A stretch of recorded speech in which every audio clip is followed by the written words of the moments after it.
Sebanyak 14 pemotor yang tergabung dalam komunitas Ikatan Trabas Adventure tersesat di hutan Nagari Bonjolaweh, Kabupaten 50 Kota, Provinsi Sumatera Barat.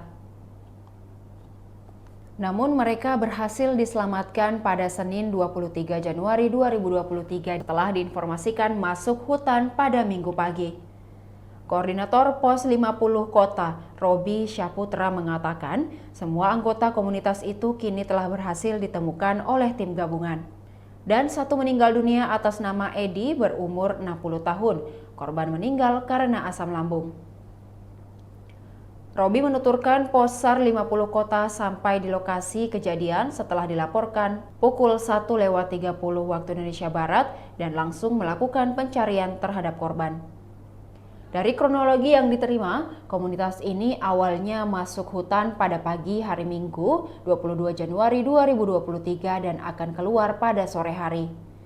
Di saat melakukan aksi terabas di lokasi, rombongan mendapat hujan yang lebat sehingga mereka memutuskan mencari tempat berteduh. Namun hingga malam, para bikers ini belum juga menemukan jalan keluar dan posisi masih berada di dalam hutan. Posar yang menerima informasi kemudian bergerak menuju lokasi dan belasan bikers ini berhasil ditemukan pukul 2:05 waktu Indonesia Barat. Robi menyebut proses pencarian dibantu oleh Polsek Suliki BPBD 50 Kota, PMI Payakumbuh, Damkar 50 Kota, KSB BPBD 50 Kota, dan masyarakat.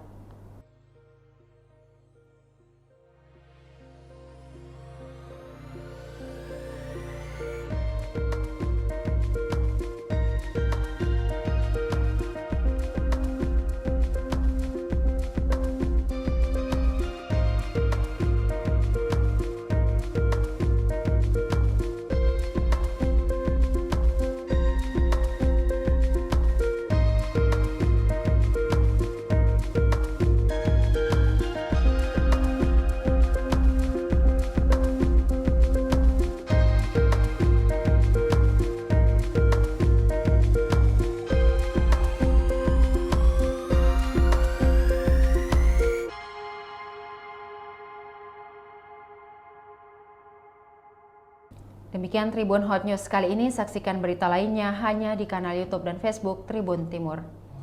Terima kasih sudah nonton, jangan lupa like, subscribe, dan share ya!